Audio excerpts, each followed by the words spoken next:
come out chased by hounds. Round and round we go, wearing a pinche rabbit's foot for luck, just ahead of the fucking hounds. ¿Qué hubo? ¡Ah! ¡Qué vida es! ¡Qué loca vida, homie!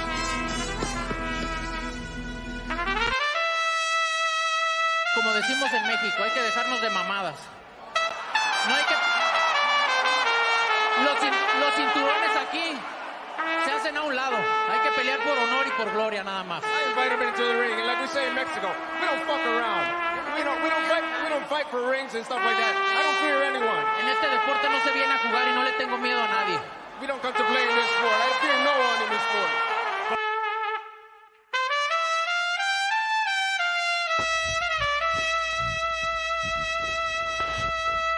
What's your prediction for the fight, then?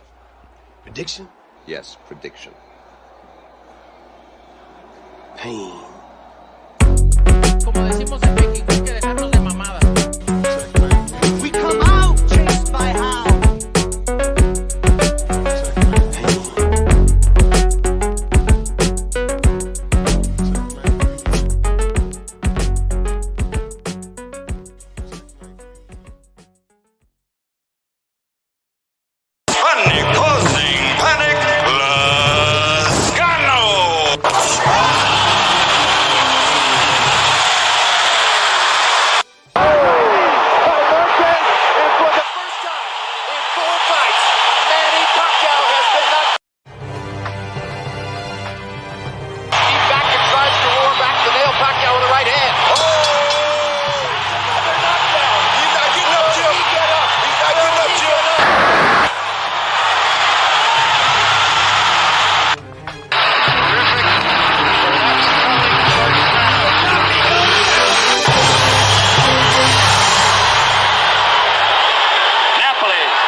What's going on, everybody? Thanks to those joining me live and to those that'll be joining me and Calix here on Archive. Make sure you throw a jab at that like button if you're listening on Archive right now. Shout out to everyone listening on the Leave It in the Ring network on all podcast forums, iHeart, Pandora, Apple Podcasts, all that good stuff. I'm being joined by the one, the only Calix Boxing here. I of course I'm DSytle Boxing.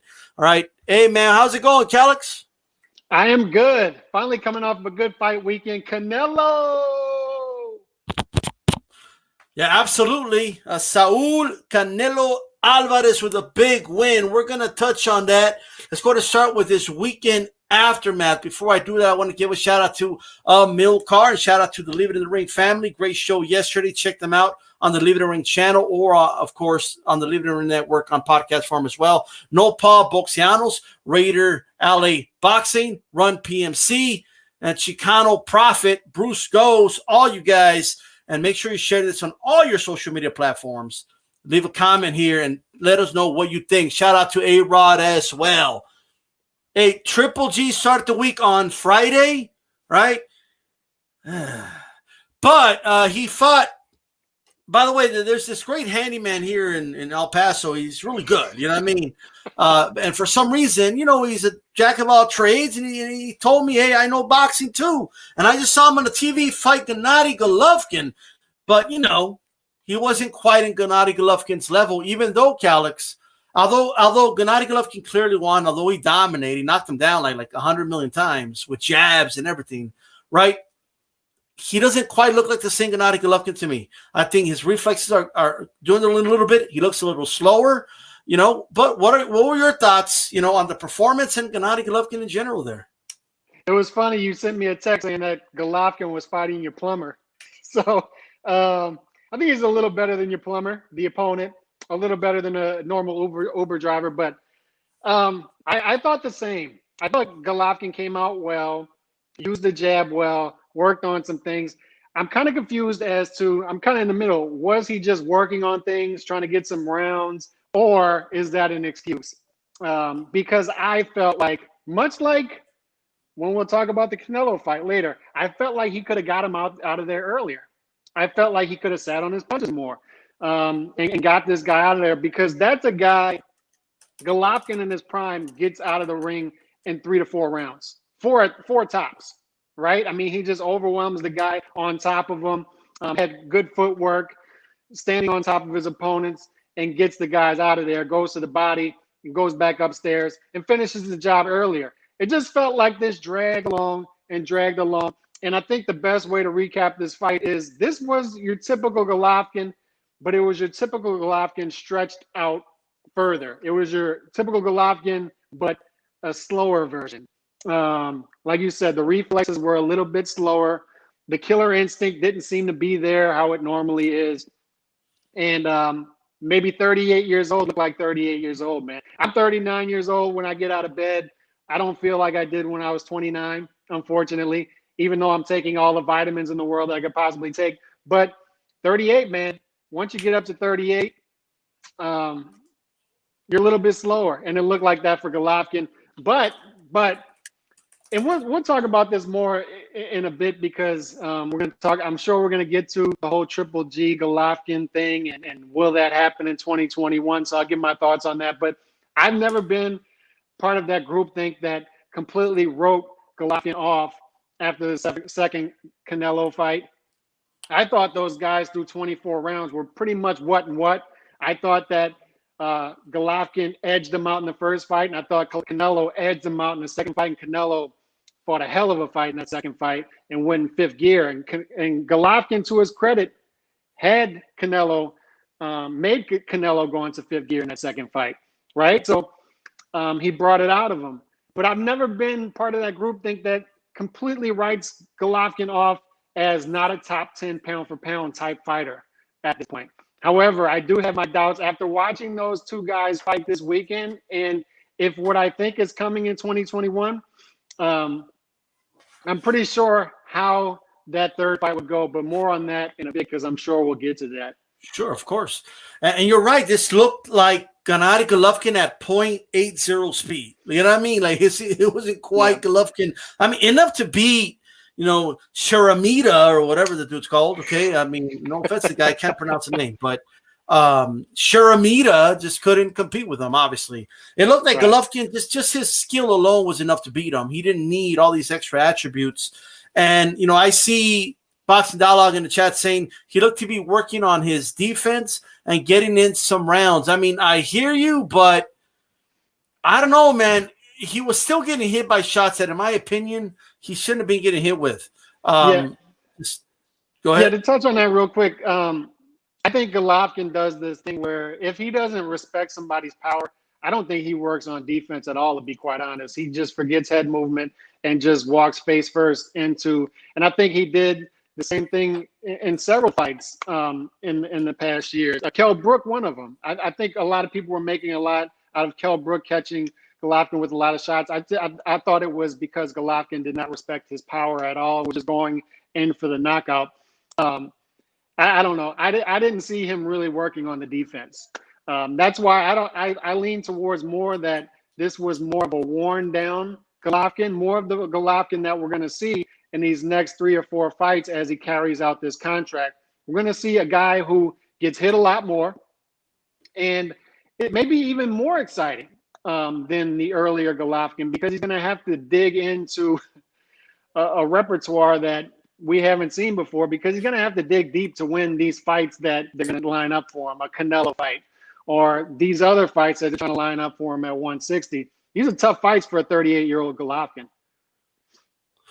Chicano Prophet says Triple G needs to be put out of his misery, taken out back, and put out of his misery, says Zarate. How are you doing? He says the hate for Canelo is crazy. We're going to touch on Canelo. And Lawrence Williams, how are you doing, man? Make sure you guys tell us what you think. This is the December 22nd edition of Hispanics Causing Panic. Hit the like button. Check it out. Triple G, at this point, Calix, I would like to see him. I mean, you just mentioned it, right? Maybe a more exciting version of Triple G. I think he's doing the wrong thing going after Canelo, right? Because he has a draw with Canelo. In my opinion, he lost a rematch, but a lot of people make the argument that he won the rematch, right? So instead of getting knocked out by Canelo in the third fight, why not go after somebody else, right? Why not go after Munguia? someone who is a lot more hittable. You can argue maybe tailor-made for a guy like Gennady Golovkin. However, he's younger, he's hungrier, right? What do you think of a fight with Munguia, Golovkin, 2021 for a middleweight strap? The issue that I see with that is, okay, Golovkin's at a really good point in his career as far as financially, right? He's got this, I think he has 3 fights left on this DAZN contract. Is that correct? Yep. So he's at a point in his career where he's vulnerable. And whereas 3-4 years ago, guys didn't really want to touch him because he was a guy who didn't bring a lot financially to the table for an opponent, but he was dangerous, extremely dangerous. Now guys are looking at him like, I think I could hit this guy. And maybe he's not as quick and as powerful as he was. His legs aren't what they were.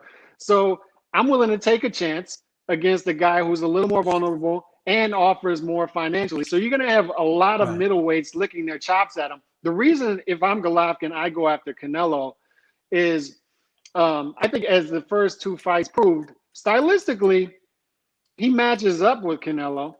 Although, like I said, after watching this weekend, I think Canelo's if the 3rd fight were to happen, I think Canelo will be like a 3-1 favorite, something like that, because I think Canelo right at this point is clearly the better fighter. But stylistically, I think Canelo is a better fight for Golovkin than some of these middleweights out there who have less of a name, much less of a name, but stylistically offers him some issues. So let's say he takes that fight and he loses. Then the Canelo fight is no longer there, right? I don't think it's there. So if I'm him, I'm going straight to that fight, and that's a huge money fight, And a lot of people are saying, I don't want to see the trilogy. I think this is already settled. I think a lot of people would still watch that fight. Because Canelo is a draw regardless. Canelo can fight anybody. He's a draw. He is the biggest name in boxing. Cash cow. He's the cash cow, and not only that, he's the cash cow and the pound-for-pound king, I think. Wouldn't you say most of boxing fans at this point consider him the pound-for-pound king? I mean, you would have him or Terrence Crawford. With the Lomachenko loss, you would have him or We'll get to Canelo in a little bit, but just to come back to Golovkin really quick, because I know everybody's eager to end the Golovkin. Like the chat's like, okay, next topic, but it's just but here's the thing with Gennady Golovkin. A couple things. Right now, right, he's at a crossroads, right? Like there's people that think, hey, he was a great middleweight, but he by the time Canelo fought him, he aged him out, or stuff like that, right? But all the greats are able to overcome the age, right? Bernard Hopkins did it. Floyd Mayweather did it. Manny Pacquiao, for God's sakes, did it. Okay, and Manny, by the way, Manny doesn't have the style that people say you need to fight all the way to your 40s, by the way, but he did it, right? So does Gennady really have that many miles in him for us to, for him to prove that he's one of the greats, to be up there with the greats? Shouldn't he have to beat a Munguia, right? Or what about this? A Jamal Charlo. What do you think of that fight, Calix? Because that's the elephant in the room at middleweight. No, I would love that fight, but from what I understand, politics-wise, that fight is pretty much impossible to make from what I'm reading. So I would love to see that fight. I would love to see all those. I would love to see Billy Joe Saunders jump in the mix with Canelo or Triple G. But I continue to go back to, I think Canelo's watching this fight. Canelo's watching Triple G the night before he fights, and he's like, I like this. But he also went like, look, he looked really disinterested, right? He does. Because let's talk about Canelo, right? Because I want to talk about how he responded to the Gennady Golovkin fight and other options that Canelo has. But he fought on Saturday on DAZN, right, against Callum Smith, the guy who won the Super Series of boxing, right? He was the ring champion. He was a WBA Super. He wasn't just a WBA champion. He was a WBA Super champion. Like that means something. But anyway, that's what he was. And by the way, Calix, when Canelo fought for the WBA regular against Rocky Fielding, people were saying, hey, fight the real WBA champion, Callum Smith.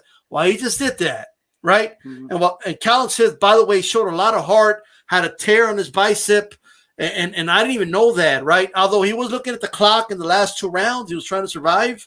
That is a way to submit, but at the very least, he made a way. He made sure he made it to the cross the finish line at the very least, way behind Canelo, of course. But what you make of Canelo's performance? What do you think's next for Callum Smith and for Canelo? Like, where do these two guys fall here? Well, I'm a big Canelo guy, and I was thinking about this. I don't think I've ever picked, even in the Mayweather, before the Mayweather fight. I think you and I did a pre-fight, and I said that Canelo had a shot, and that was a mistake because I didn't even give him a round against Mayweather. But other than that, I picked him to win pretty much every fight that he's gone up against pre-fight. And it was no different here. I'm not a big Callum Smith guy. I thought that he was going to stop him, to be honest. That's why I was a little underwhelmed. But once again, it looked to me like Canelo was working on things, truly. And that's the difference between his fight and the Triple G fight is there were points in the fight where it looked like Canelo was was not sitting on his punches like he was at other points in the fight. I mean, there were points when he really sat on his punches, especially when Callum Smith went back to the ropes and he would sit on those punches. That right uppercut he was throwing was beautiful. And it was your typical Canelo. He was putting together very nice. Not to cut you off, shades of Eric Morales, by the way. Pop, you know what I mean? But yeah, go ahead. He was putting together and he's an underrated combination puncher, dude. Yes. He was putting together very nice combination punches, like awkward ones, to where he would throw a lead right uppercut and then follow it up with the left hook and then come with a straight right. I mean, he was putting together beautiful combination punches. His footwork seems to be getting better to me. And I wanted to touch on that. And I wanted to ask you that. Sure. Does his footwork look better to you as he goes up in weight? And the reason I think it does is because as you go up in weight, naturally, your opponents aren't as quick, right? So when he was fighting guys at 154, guys coming up from 147 to 154, because he was weight bullying there a little early in his career, even guys at 160. Now he's fighting 168 pounders. It looks to me like he's pressing better. He's cutting off the ring better. And that lateral movement that people criticized early in his career when he's fighting guys like Trout, fighting guys like Lara, he doesn't seem to be having issues with that. So it could be he's just getting better at it, but it could also be these higher weight classes. It looks to me like every time he steps up in weight class, he looks fresher. His body looks fresher. He looked really good with his body, and looked very fresh. And his punching power, although doesn't hold up at 168 like it did at 154, it's still good enough to keep the opponents honest at that weight. So I think he's a formidable opponent at 168. The other reason I think that is he fights very well against longer opponents, taller opponents. He's always been good against taller opposition because he gets inside that jab and this just goes to work. And they don't know what to do with him at that point. He puts together those combinations once he gets inside that jab, and he's a very good fighter against taller opposition. Well, I mean, a couple things, yes. So as far as the pace slows down the higher you go up in weight class. You know what I mean? Mm-hmm. The pace of the fight. And you know what I mean? I also feel, and I don't care what tall dudes and big dudes say, but hey, like the higher you go up in weight class, the clumsier the fighters are. I mean, it's the truth. Okay? Their center of gravity isn't as good, right? The reason, you don't see little guys go up, though, it is the size difference. But what can make up for that? Skill, right? Strategy could make up for that. And that's what Canelo comes in with that fight. Also, his experience. Look, at the end of the day, I think it's a mix of two things, right? If your footwork is trash, it's going to be trash, right? No matter if you go up, okay? But the fact that, like you mentioned, right, that the guys just aren't as fast on their feet, the higher it goes in weight class, right? Also, he has improved on how to pace himself. You kind of put it in the chat. He said Canelo's steady, applied pressure, and pace perfectly. Definitely. Like, he's learned how to pace himself perfectly, right? And as the fight progresses for Canelo, the one thing I've noticed, all right, is he'll start the fight applying pressure, but he slowly starts to increase the pressure as the fight progresses, right? The Cotto fight, the second Golovkin fight, yep. Yes. So he's learned how to perfectly pace himself, so he's not having to take those 1 or 2 rounds off. So he's not having to wait on the second win. His second win just kind of happens. And the other thing that kind of works for him is I think these guys are like confused, right? At first, I feel like they think, I'm okay, that this isn't that bad. And then before they know it, they're like, why am I getting backed up by this dude? Right. Like, what the hell's going on here? Is he going to let me breathe or not? And why does the pressure keep coming? And then they're having to try and find an adjustment. And in Callum Smith's case, I mean, I saw him grind his teeth at time, throwing punches to get Canelo off of him. And Canelo, I mean, the one thing that impresses me about him is this, okay? I've talked about this in the weekend, and I want your thoughts on this. He has several firewalls for you to land a punch on him, okay? He's good at setting traps. He would kind of duck low a little bit. And Callum wasn't doing anything wrong. A guy's like that, he shoot the uppercut, right? Mm-hmm. He would have missed the uppercut. He's going against gravity throwing that, right? You're exerting more energy. He would make him miss. I mean, he's so good at making guys miss, So that's the first firewall. The second firewall, he's so good at catching the shots with a glove. He parries them. Boom, he catches them with the elbow, the wrist. He's so good at that, man. Like, I'm very impressed by the way he catches the shots. And then, even if you get through, his head movement and all that, and anticipating the punches and the position he's in, even if you get through all that, even if he's not in a position to catch him, or it's just too late to do it, right? He rolls with them. He rides with the shots. It's like instead of taking 100% of the punch, sometimes he doesn't take any of it. Right? And sometimes maybe just 10% of the impact because he rides away from the shot. And that is something that he has improved immensely. This is not something I saw from Canelo when he fought Floyd or when he fought Trout, when he fought any of these guys, right? This is a fighter who is a student of the game, right? And has learned a lot, over the years. Because he is, man. This guy has murals of Sugar Ray Robinson and shit. You know what I mean? This guy learns the sport. And they watch old film of Loche from Argentina and all that good stuff. And they work on the craft. And the one thing I like about Canelo, he's almost developed like a style for him, for his frame. Think of it like golfers, right? If you're 6'10", okay, if you're like Charles Barkley, you can't swing the way, Tiger Woods swings. You know what I mean? Mm-hmm. You need to develop your own swing. You know what I mean?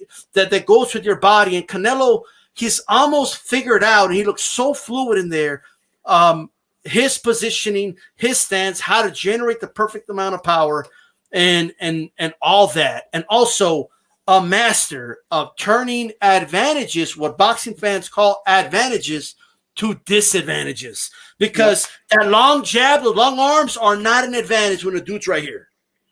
You know what I mean? A guy's right here, all you could do is either hold him, right? Because Callum Smith, I'm like, you needed Emmanuel Stewart for this fight so he could teach you how to hold the way Vladimir Klitschko would hold motherfuckers. You know what I mean? Mm-hmm. That's what he needed. Because let me tell you something. And one more thing. He's so good, just like Cotto was, of fighting the clinches off, okay? He tucks in his elbows, raises them there, and then when he does this, right, and your arms are up, boom, body shot. You know what I mean? He's so good at that, man. But to answer your question, Calix, I know that was kind of long-winded, but to answer your question, yes, I do believe the pace of these fights at 168 are definitely – that's Canelo's wheelhouse. It's going to take someone that's extremely active and has really good footwork to beat Canelo. All right. Which brings me to this, right? What do you think of him fighting Billy Joe Saunders? Can Billy Joe Saunders test him with the feet? And anything else you want to follow up, of course. No, but to follow up on that first is everything you just explained is why I think 168 is he is dangerous at 168. I would think even more so than 160, to be honest, because as guys get taller, like I said, he turns advantages into disadvantages. He just knows how to get inside that jab and just go to work with the combination punches and dig to the body and go upstairs. There are eerie similarities, although I think he's a much better fighter overall than Miguel Cotto, and I'm a Cotto guy, but there are similarities in that Cotto in the lower weight classes, when he was fading out of 140, he had issues at 140 with being weight drained and just technical issues that he worked on throughout his career. And as he stepped up in weight classes, 147, 154, he got stronger. And I see Canelo doing the same thing. He had issues early in his career with guys like Trout. I didn't think he had as many issues with Lara as people made it out to be. I think Lara was just running, to be honest. I thought Canelo clearly won that fight, but he did have some issues early in his career at that weight class, and I think it was being weight drained mostly, to be honest. But as he's gone up, man, he's a true champion. They say he's a four weight class champion. I never considered him a true welterweight champion, to be honest. I considered him a true 154-pound champion, a true 160-pound champion, which is a big deal. And I think he's well on his way to being a true 168-pounder. And who knows, man, by the end of his career, I think he steps up and wins a legitimate title at 175. As far as Billy Joe Saunders goes, I think the guy, I'm going to try to be as nice as possible. I think the guy's a complete head case.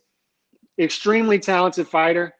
But it's frustrating to watch a guy with that much talent just squander it, just completely squander it with outside of the ring issues and just not stepping up in class as he's fighting. So we don't really know what the true Billy Joe Saunders is, correct? Because before we can say that, he looks like a technical wizard in there, to be honest. I mean, very good movement, very athletic, puts together punch, very good footwork.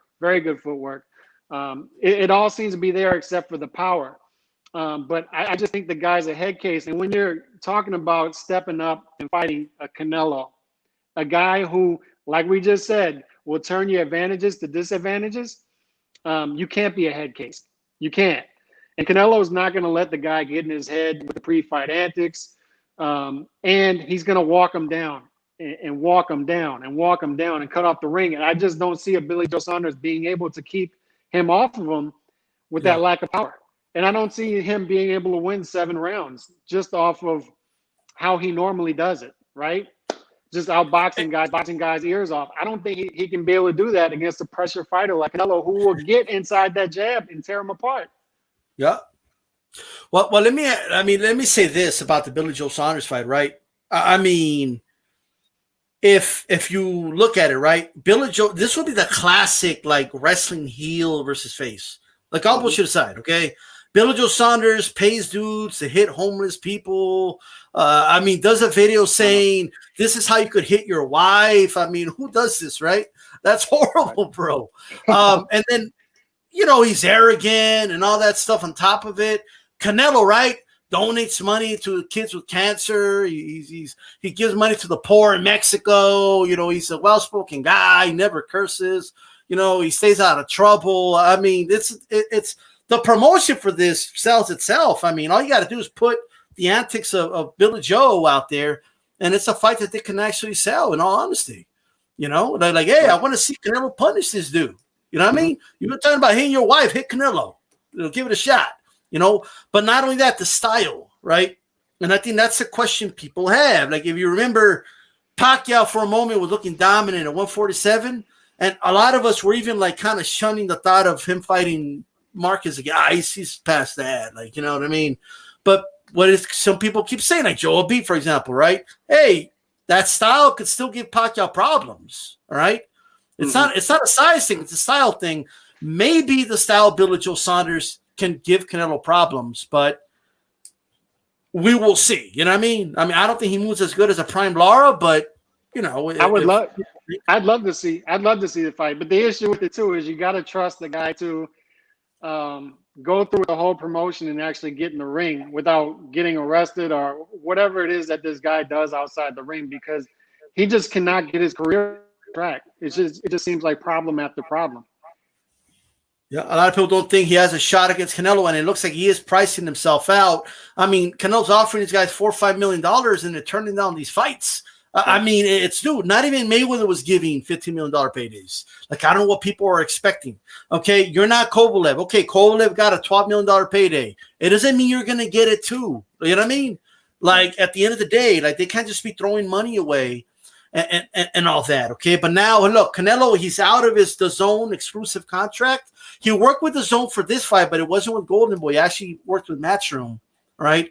But now he has the freedom, which, by the way, to all the fighters out there, when you're already a big name, you don't need to be exclusively with one network.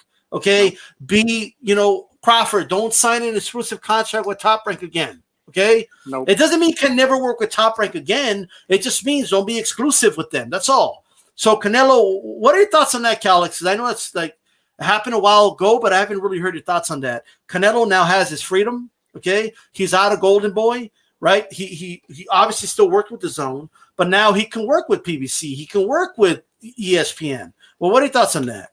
Oh, I love it. I love it. Go get your financial freedom.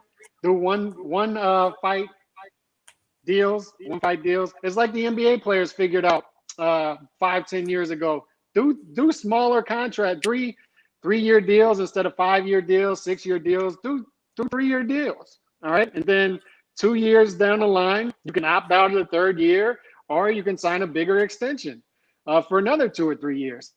They figured this out, how to flip the table. I've always said it.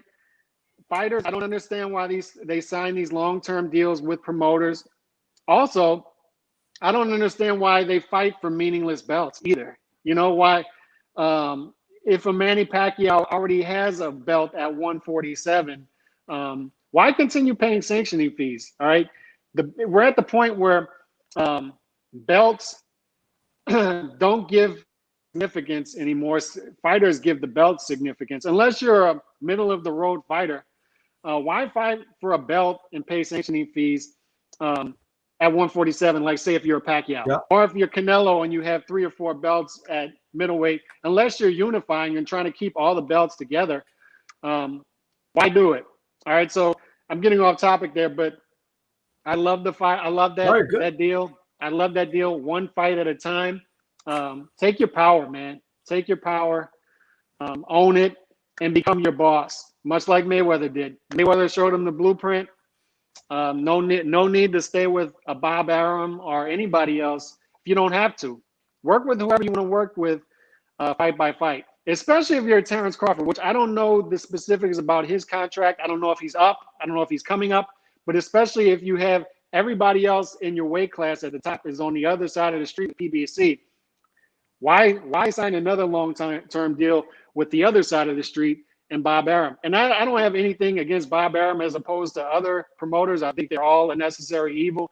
But work fight by fight, or do a 3-fight deal with Al Heyman if you're Terrence Crawford, and get 3 big paydays back to back against the top opponents at 147. Absolutely. Get your freedom. You know what I mean? At the end of the day, I mean, that's what it comes down to. By the way, Calix, Canelo's 30 years. He's only 30 years old. That's it. I mean, he's probably, I could be wrong about this, but I think he's the richest fighter ever at 30. You know what I mean? I don't think, like, Mayweather didn't get the big payday until De La Hoya at age 31 or something. Okay. Right. So, or age 30 he probably was. But just think about that. I mean, he still has big paydays ahead of him.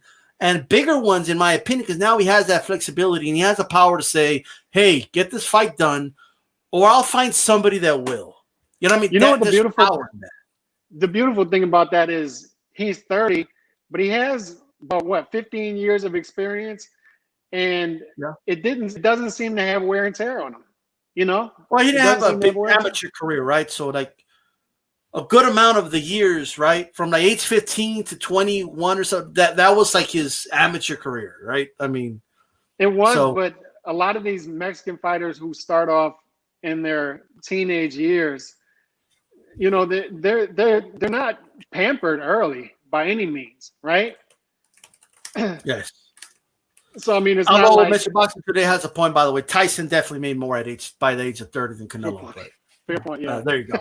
Non-heavyweight. I'm going to move the goalposts. The non-heavyweight at age 30. You know, that's what you meant. but, yeah. Hey man, a lot of stuff with Canelo. What about this? What about Charlo says, hey, I'll move up to 168, right? To fight Canelo. Although Canelo wants to unify all the belts at 168 pounds, but what about a fight with Jermell Charlo at 168 pounds? That's one. Let me give you another one, okay? Caleb Plant's already turned down Canelo twice, all right? Saying, I need more time, bro. He needs more time. He's like that girl in high school that needs more time, okay? Right. And then, all right, bad joke. But, and then you got, Errol Spence. He wants to crack at Canelo at 160. You know what I mean? So a lot of dudes are calling this isn't Dickstown. He can't fight all of them, right? So if you're Canelo, what do you do? There's Golovkin, Spence, Charlo, Billy Joe Saunders, Caleb Plant.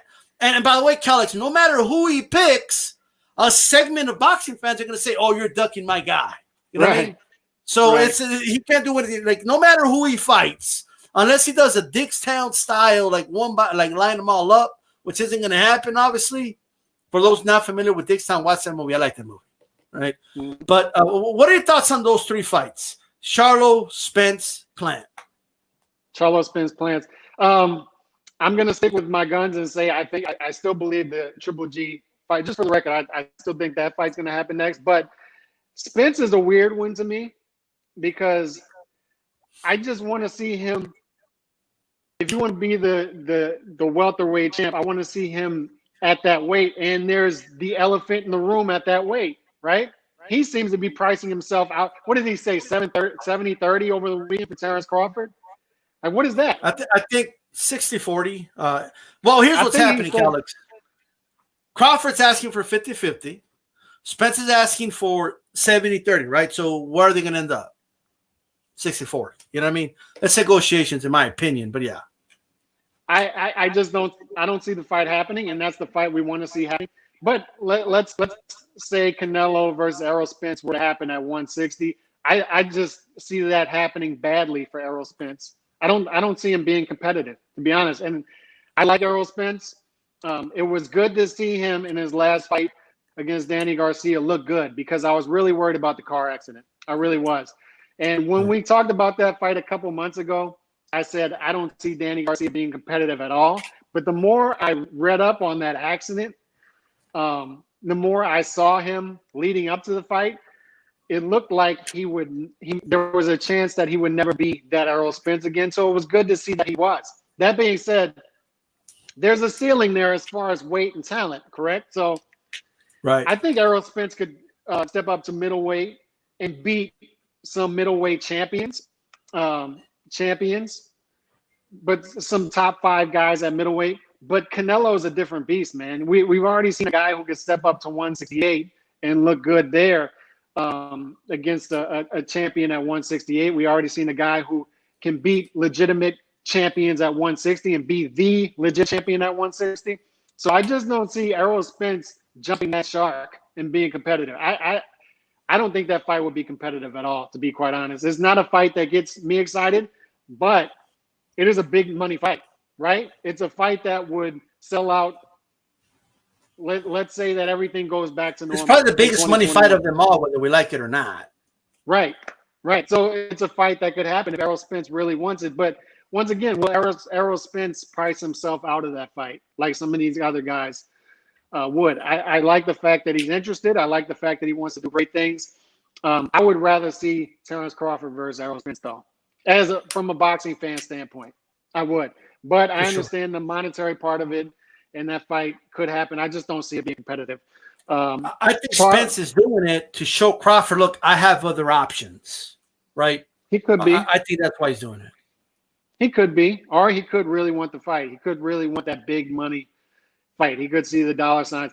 But the Charlo fight, I guess I'm not as high on the Charlos as other people are. I understand the power.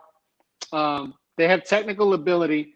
However, when we're talking about the top guys, Canelo, do you see the Charlos being active enough in the ring, throwing enough punches in the ring to beat a Canelo? Because obviously Charlo is not going to bother Canelo. It's just not. Canelo has the chin to deal with that power. So is a guy who throws 30, 40 punches That's a 4 around, firewall. Yeah. is a guy who throws 30, 40 punches around really going to beat Canelo? Do you see that happening? No. Other than Mayweather. Well, I don't think Mayweather could beat Canelo right now. Not this Canelo. Right, but we don't know what Mayweather would be. We'll find out. I don't think Mayweather makes a fight with Canelo. Like, let's say Mayweather was still active at age 34, whatever. How old was he? Like 36 when he fought Canelo? That was 2012, correct? Or how 38? However old he was. No. He was about 30. I don't see that Mayweather and this Canelo ever making a fight. I don't see it happening. Canelo's not going to make the 155 division. Like, you know what I mean? 54, that is. He's definitely not going to make 152, you know? Right. It just doesn't happen. He's just too big and strong for Mayweather. You know what I mean? Right. This Canelo. Right. No, but what I meant was you're not going to see that happen again where a guy who throws – and Mayweather, obviously a special talent. You're just not going to see a guy who is economical in the ring beat Canelo. You're just not. I don't see Charlo. That's another one I see. I could see Canelo winning that fight 117, 111, something like that. I think he would easily beat Charlo. That's just my opinion. Caleb Plant is a weird one to me because Caleb Plant is another one like a Billy Joe Saunders or I'll even throw Terrence Crawford's name out. I watch Terrence Crawford fight. Every time I watch him fight, I say that's the best fighter in the world. However, he doesn't have the resume, and it's not to his fault. Obviously, these guys on the other side of the street are ducking him. But he doesn't have the resume to say, okay, is the eye test lying to us, right? So we'll find out when he gets in there with the Errol Spence if he really is that special. We'll find out, much like we found out with Lomachenko when he fought Teofimo that, yes, great fighter, but not a special fighter, at least not yet. Okay, so at least not yet. Yeah, so the eye test lied to us there that he's not a special fighter, at least not yet. I'm not ready to rule that out completely yet. But as far as Caleb Plant's a guy who looks great.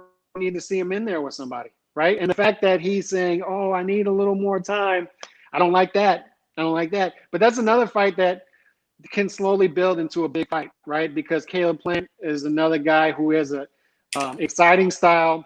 He's marketable. And Canelo versus Caleb Plant. Caleb Plant's another talker. So the pre-fight buildup would be good. And Canelo has a ton of options, dude. Much like Triple G. That's the theme so far is both of those guys have a ton of options. That's the thing, Calix. Canelo has way too many options for you to be like, nah, I need more time. Like, okay, I'll just fight the next dude then. That's how Smith stepped up. They offered to fight to Plant. He said, I need more time. And then he showed Canelo by signing up to fight Caleb Truax. Okay. Oh yeah. Ooh, that's quite the move right there, buddy. You know what I mean? So, but that tells you everything you need to know right there. He's not confident in his ability yet in order to step in the ring with Canelo. You don't want to take any risk until he fights Canelo, and that's a problem with a lot of these guys. Everyone wants to say, oh, Canelo's not fighting this guy and that guy. Well, who are they fighting, though? You know what I mean? Like, we got to question who they're fighting, too. We got to keep that same energy, is what I say to people. By the way, shout out to G Funky. He's still around, man, but shout out to him. Also, shout out to Loyal Roots, our sponsor. Go to loyalroots.com. Get yourself some great apparel. All right, loyalroots.com. Once again, for those listening on the podcast form, man, Saul Canelo, he definitely has a lot of options. One more option. A lot of people saying, hey, fight better Biev at 175 or Bivol. Do you think Canelo should even risk fighting those guys at 175? How do you think he would do? No, I don't know. I don't want to see him go to 175 yet. I think he's got a lot of business to handle, and like I said, I think 168 is the sweet spot for him right now. And by the way, he can move between the two divisions, anywhere between 160. He can tell these guys at 160, hey, you want to fight me? Move up to 164, or even move all the way up to 168, or move to 166, 167.5. He can dictate. He's Canelo. He can dictate whatever weight he wants to fight at, anywhere between. He's not even doing that though. That's the thing. He didn't make Callum Smith do anything like that, right? Rumors came out about the Kovalev fight, but then Buddy McGirt came out and said, "Nah, we wouldn't have taken the fight if there was a rehydration clause." You know what I mean? And that's Kovalev's trainer. You know, so the fact that he can do those things, but he's not, and not only that, Calix. I mean, if you looked at the opponents that the zone wanted Canelo, the premium opponents that they wanted him to fight, Oscar De La Hoya, Jorge Masvidal, Khabib from the UFC, Conor McGregor, all right? They wanted, they were willing to pay Canelo $35 million to box those guys. That was some easy money. And Canelo said, "Nah, I'm not interested in doing that." I love that mentality. I love that mentality. Absolutely. Especially in the age of, wow, if I was in that position, I'd get that bag. Well, not Canelo. One last question to you about Canelo, because I mentioned it earlier. Look at all the money he's made at age 30. Okay. Multiple, tens of millions of dollars, paydays. Calix. He hasn't lost the hunger. You know what I mean? There's guys that get one payday and they fall off the rails. You know what I mean? Canelo is still in the gym all the time. He's still working hard. All that good stuff. You know what I'm talking about? And he's still around. So what do you make of that? He wants to be a legend. He has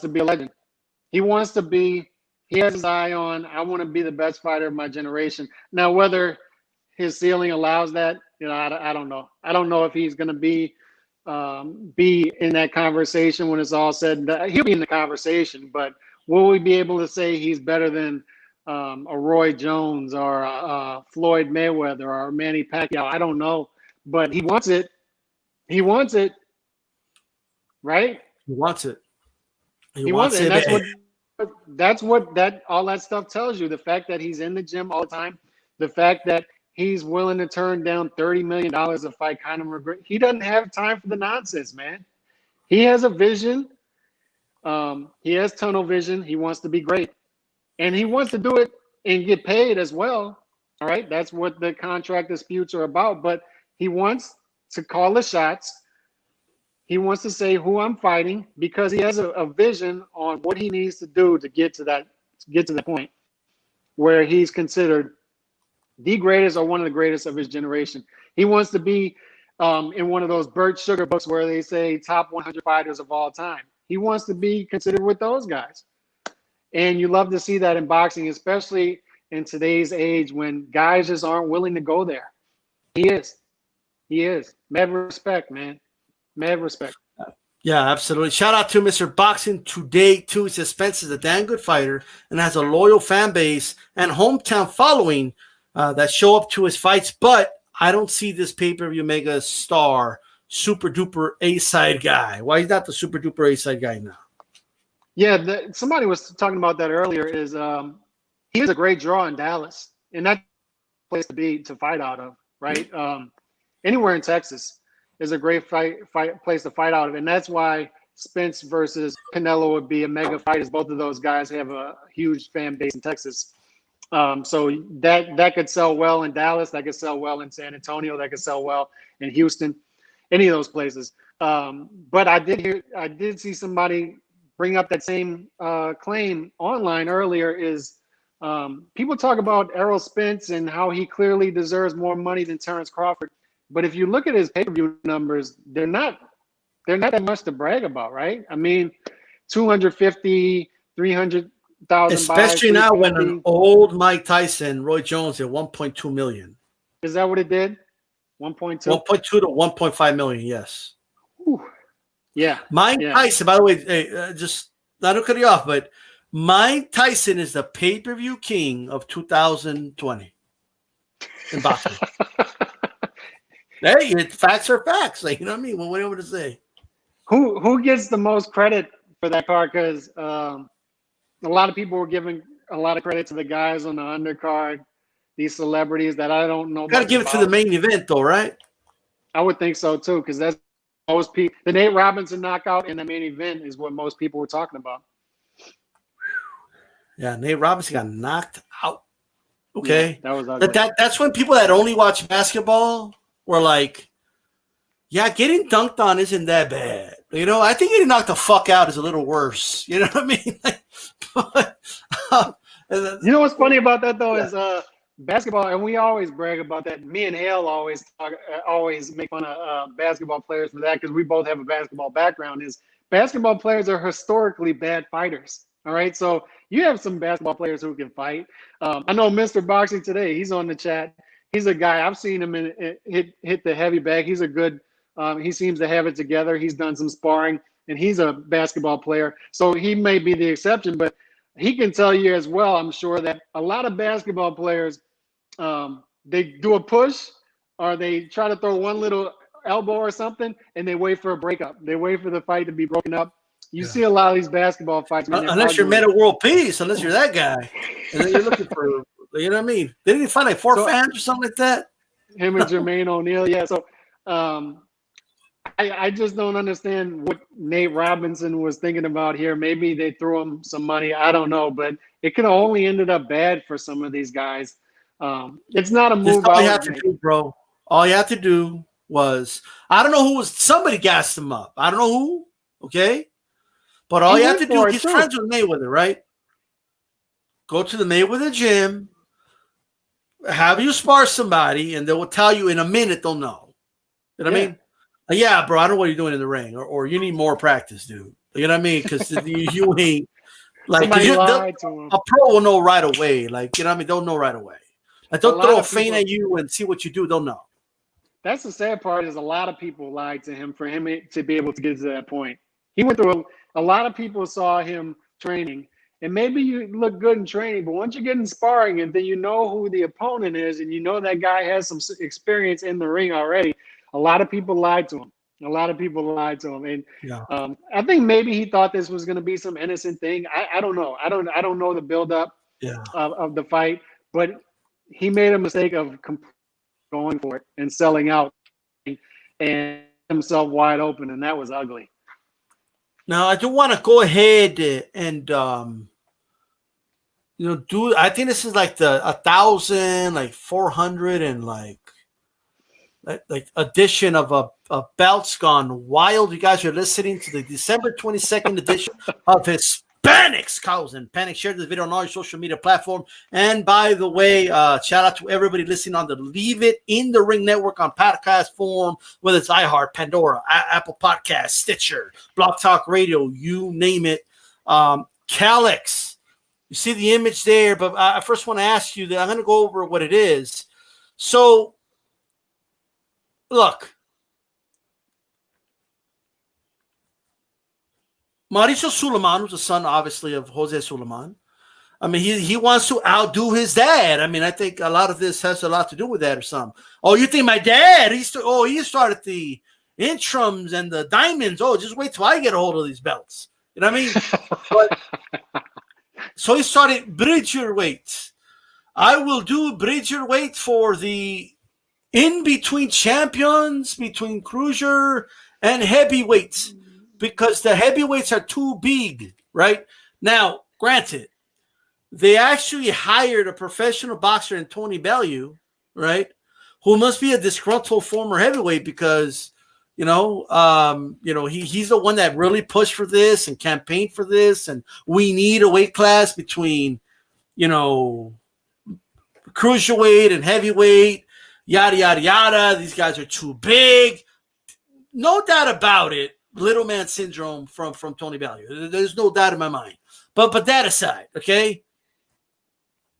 So the name is actually, I know one would think, the bridge between cruiser but no. Bridgerweight is actually named after a courageous little kid, okay, who defended his sister from a rabid dog, okay? His sister was attacked by a rabid dog. He defended his sister, and the dog did a lot of damage to his face, arms, body, right? and he had surgery, and the story went viral. Even Dana White gave him a shout out. Fighters were giving him a shout out. Mauricio Suleiman gave him a shout out. But for some reason, the only one who had dollar signs in his eyes was Mauricio Suleiman, right? And he sent the kid a belt. I thought the gesture was very nice, and all that good stuff. And the kid, took a picture with the belt. But then, like, his last name, I believe, or his first name, I forget which one it is Bridger. Okay, so they made Bridgerweight, and I have a theory. The theory is he did that so we can't trash it because then it looks bad. It looks like you're attacking a little boy that was defending his sister from a rabid dog. Like, you will look like why are you attacking this little kid in this great gesture by the WBC and naming the new division after him? And shame on everybody who is attacking this little boy who defended his sister from a rabid dog. What are your thoughts? Yeah, it sounds like government feel-good legislation when they do something that they know is not going to go over well, but they name it something good. But much like the federal government, you don't give these people an inch, man, because they take a mile. And that's how I feel with this Bridgergate thing is I feel like it started off that way where we once had 10 weight classes, and then we wake up one day and all of a sudden there's 17. And then now there's going to be an 18th or whatever we're at now. I hate it. I hate it. I hate it. I hate it. This is just another way of adding more belts, more sanctioning fees. That's all. Are you saying you're against little kids that defend their sister from rabid dogs? I guess I am. That's right. But I hate it. I hate it, man. Look, if you're a 210-pound heavyweight, you have two options here. You either deal with it and try to come up with some advantages and turn the advantages that a 250-pound heavyweight has over you into their disadvantage, or you lose 11 pounds and drop the cruiserweight. That's all I can tell you. Like, I don't have sympathy for him. I don't have sympathy for Tony Bello. Look, dude, if you're a small heavyweight, you got to get over it. The heavyweight division isn't that skilled, to be quite honest. It's getting more exciting. It's getting more exciting, but still not all that skilled. So you can make up for it with the weight if you're a skilled small heavyweight. I hate it. I hate it. Historically, man, this messes up the historic part of the heavyweight division, right? I mean, I'm a traditionalist when it comes to that. The heavyweight division is a sexy division, much like the middleweight, welterweight, lightweight. It's one of the sexy divisions. Leave it alone.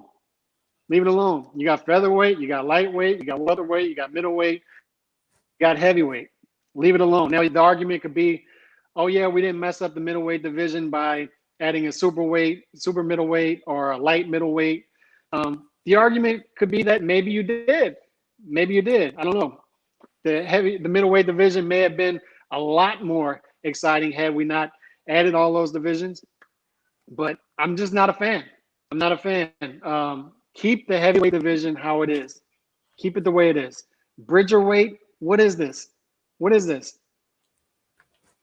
I told you, it's a little boy that defended his sister, and he showed such heart that you have to name a division. They just have to create a brand new division for him. Let me ask you this. When Deontay Wilder fought Tyson Fury, didn't Deontay Wilder come in at around 225, like something like that? Maybe even a little lighter? Maybe even so he was outweighed heavily by Tyson Fury. Now, you could argue that maybe that had something to do with him losing. I don't know. But Deontay Wilder is still imposing over guys who are 20, 30 pounds heavier than him because he has the power. Even at 220, 225, he has a lot more power than guys at 250, 260. And not only that, he's a lot more athletic and he can use that advantage over them. So it's not the fact that you're 250, 260, or you're like Valuev when he was 7'2" and fighting guys who are a whole foot shorter than him. He was still able to be taken advantage of because the skill wasn't there. We talked about it earlier. The higher in weight people are, or the taller they are, generally the clumsier they are, correct? So take advantage of that if you're a smaller guy. All right, if you're good enough, you'll be able to do that. I just don't believe this. This reeks of participation trophy. I just hate it. I hate it. But we know why he's doing it. He wants more sanctioning fees. He wants another weight class. I'm sure he'd be in favor of adding a weight class at 157 in between junior, middleweight if he could get away with it. But as boxing fans, you need to voice your displeasure why and say not no. just like, here's the thing, right?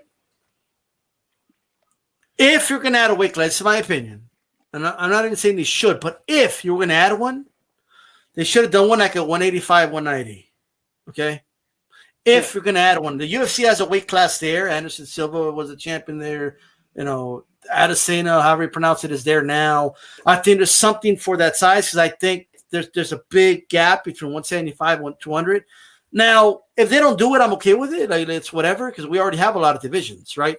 But like to add 225 as a division is ridiculous on its face because here's what's ridiculous about it, Calix. Heavyweights still weigh in the day before. So dudes are still going to weigh in 225 on the dot and rehydrate at 250 anyway.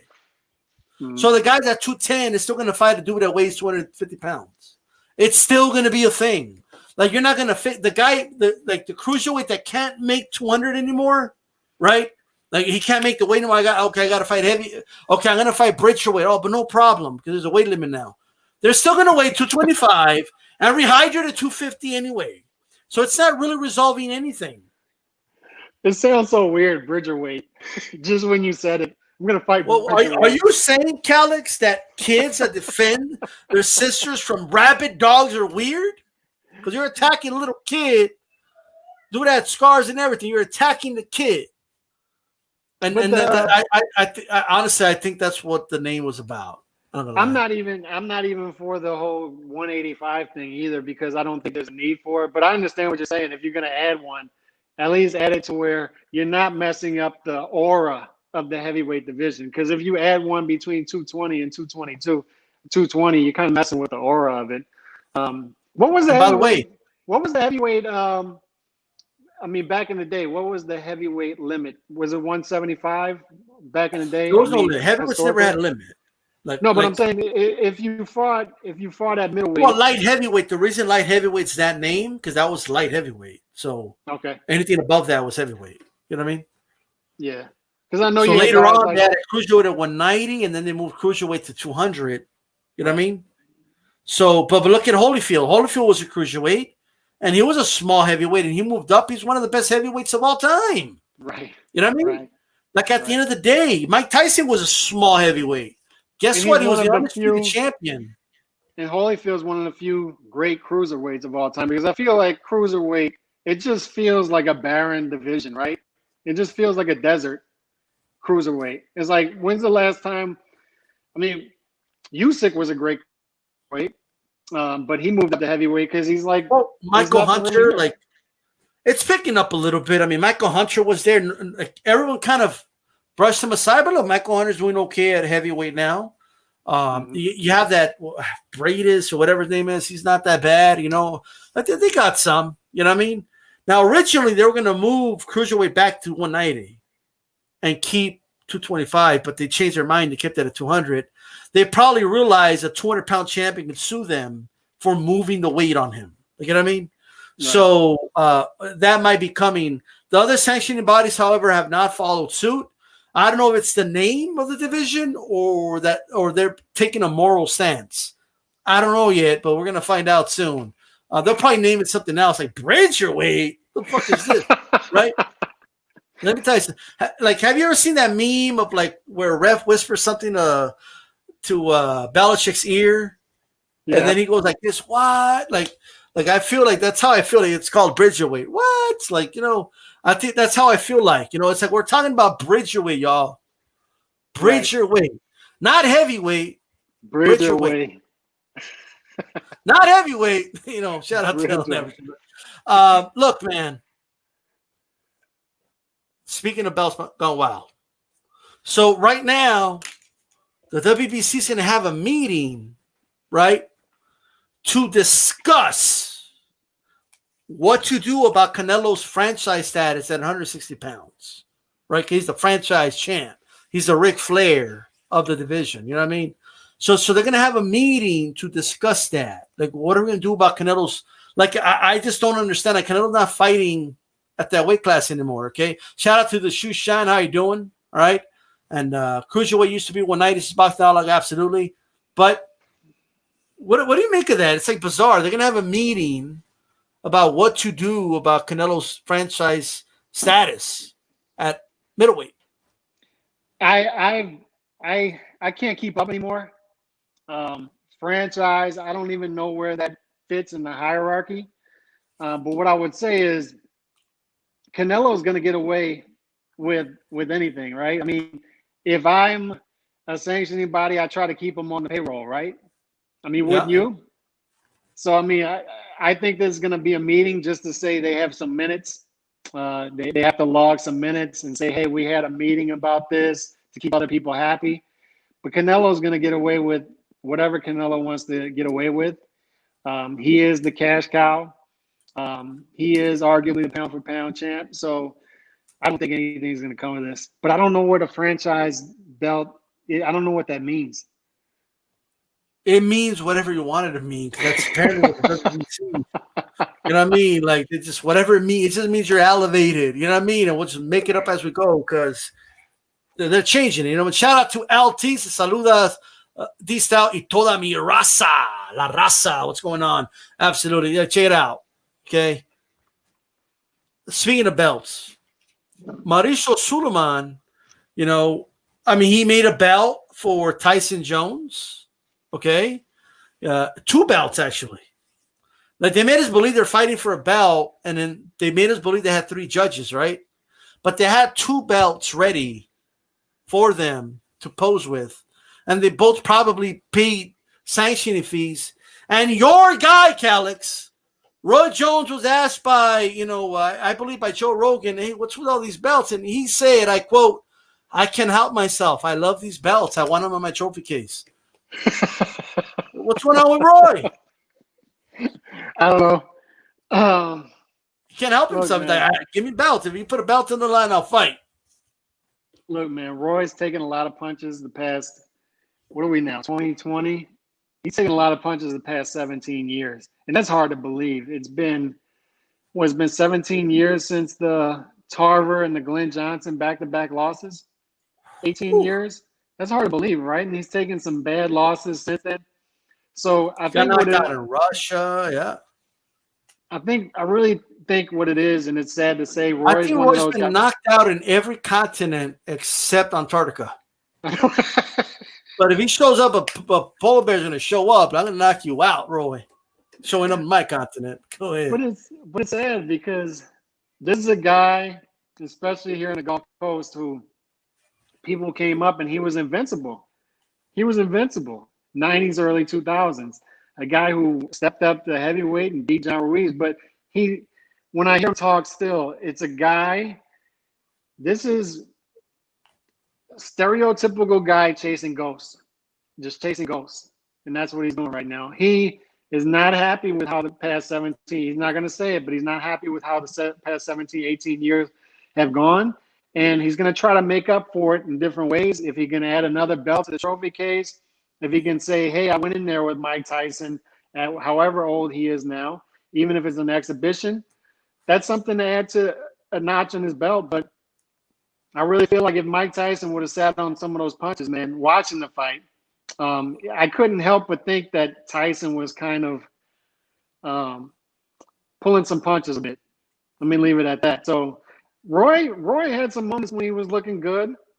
But just getting back to the belt thing, I think that's all it is, man. He wants to add to his legacy in any way he can. This isn't going to be the last you see of Roy in the ring.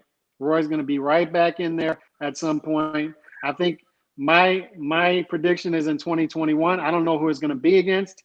I would say Bernard Hopkins, but we saw the rematch of that fight and how poorly it went. So that's water under the bridge. I don't know who it's going to be against, but I think we'll see Roy in there again. So shout out to Black and Brown Boxing. It says nice shirt, DSytle. Absolutely. I was waiting for you to show up. All right. And make sure you have the like button. Okay. Hit up Black and Brown for Black and Brown apparel. I don't know who's selling it, but yeah, hey, You know what I mean? It's on the Hispanics, Causin, Panic, so it's worth some. You know what I mean?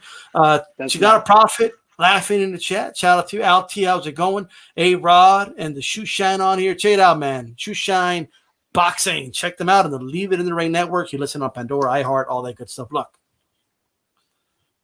speaking of belts, because it's getting bad, bro. Let me tell you something. Like, if you're gone for like 2 months, you know, they went from the T1000s to the T2000s, right? But hottest ever. You see that? Bellspawn Wild has never been hotter than this. Let me tell you something, Calix. They're now giving YouTubers belts. Okay? YouTubers. Logan Paul he has I don't know how, but he has a belt. You know what I mean? I think when those two YouTubers fought, like they put like a social media belt on the line, all that. But not only that, Mauricio Suleiman approved the Floyd Mayweather Jr. boxing YouTuber Logan Paul, and he said that we will support the fight because it's good for boxing and for the exposure of the sport. He said that's what he said. Quote, accent and everything here on HCP.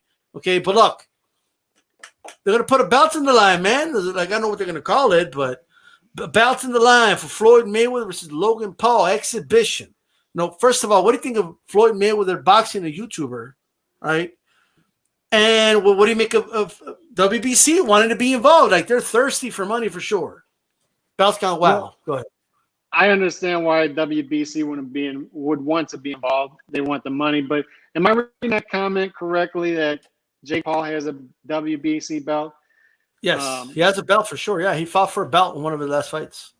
He put on the line against, Nate Robinson.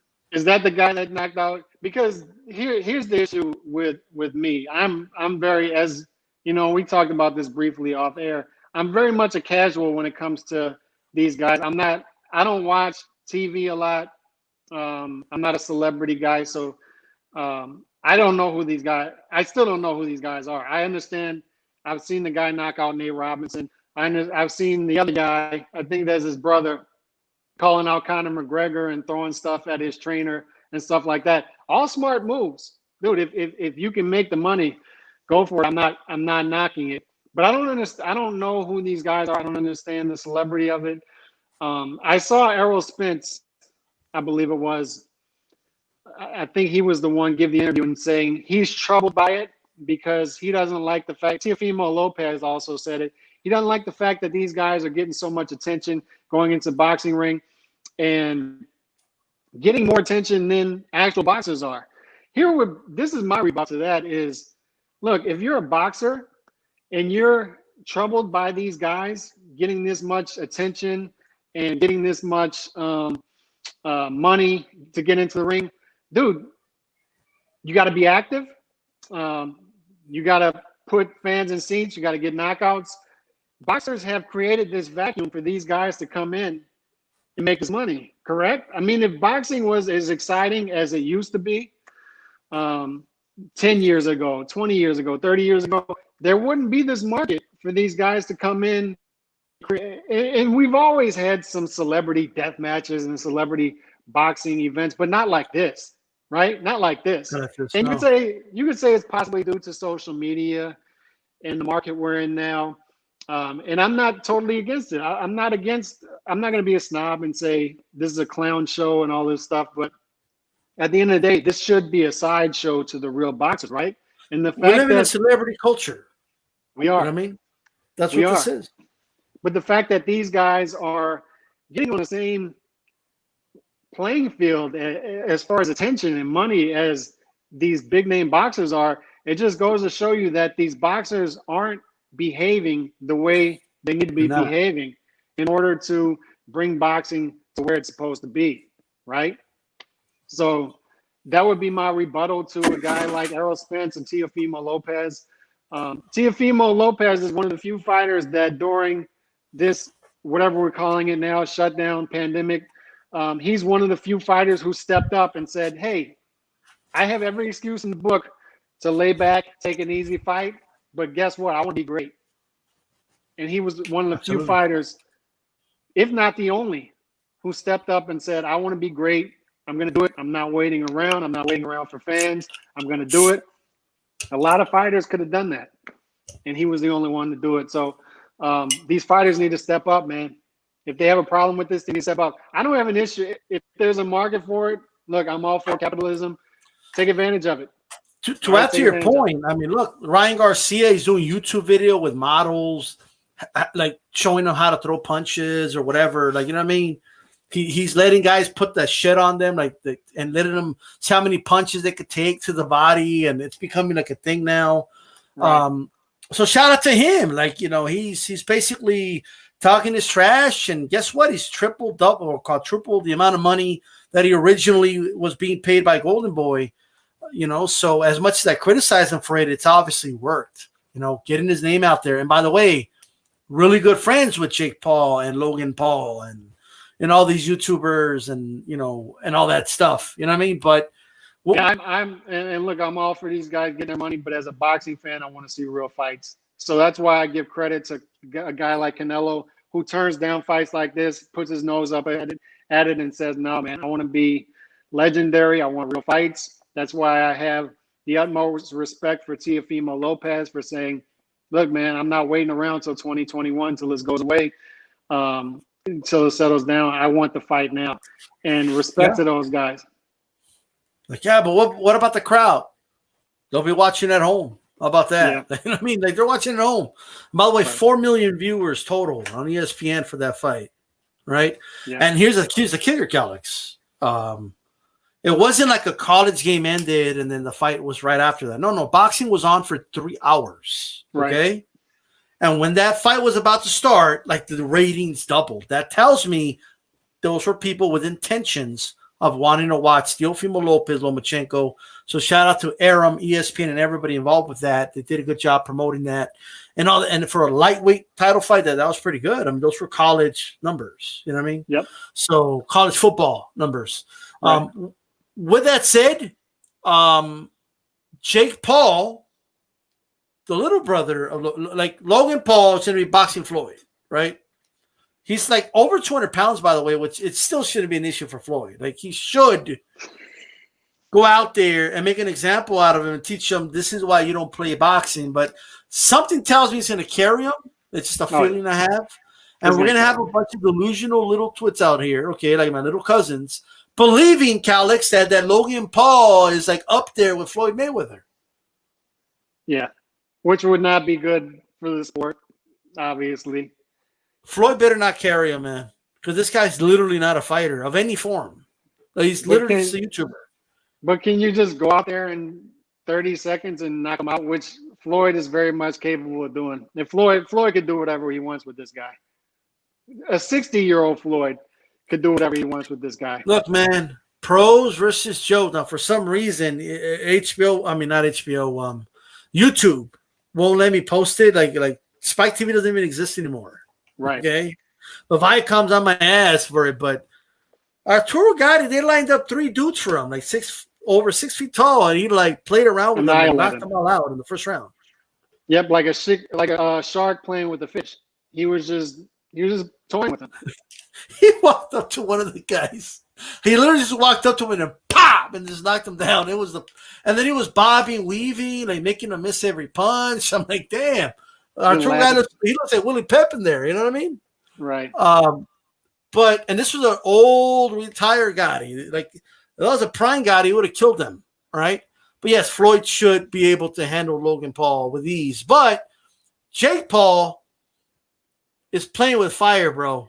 Right? It's all funny and people on the internet are laughing, okay? I don't know if you saw it, but he did a video on Instagram, I believe, calling out Conor McGregor to a fight, but he crossed the line there. Like, he said something about his wife. You know what I mean? Those are lines, you know, I don't think he realizes that you're going to run into Conor one day, bro. Okay? Like, I don't know if you want to be talking like that. It's one thing to have fun and all that, but I don't think these YouTubers understand, like, dude, you're talking shit to fighters, bro. Okay? You start alpha fucking males walking around and they don't mind contact and they're fighters by nature, right? And Conor's, like, I'm not excusing it at all. I thought it was despicable, but he's punched an old dude for not taking a shot. What do you think he's going to do to you when he runs into you?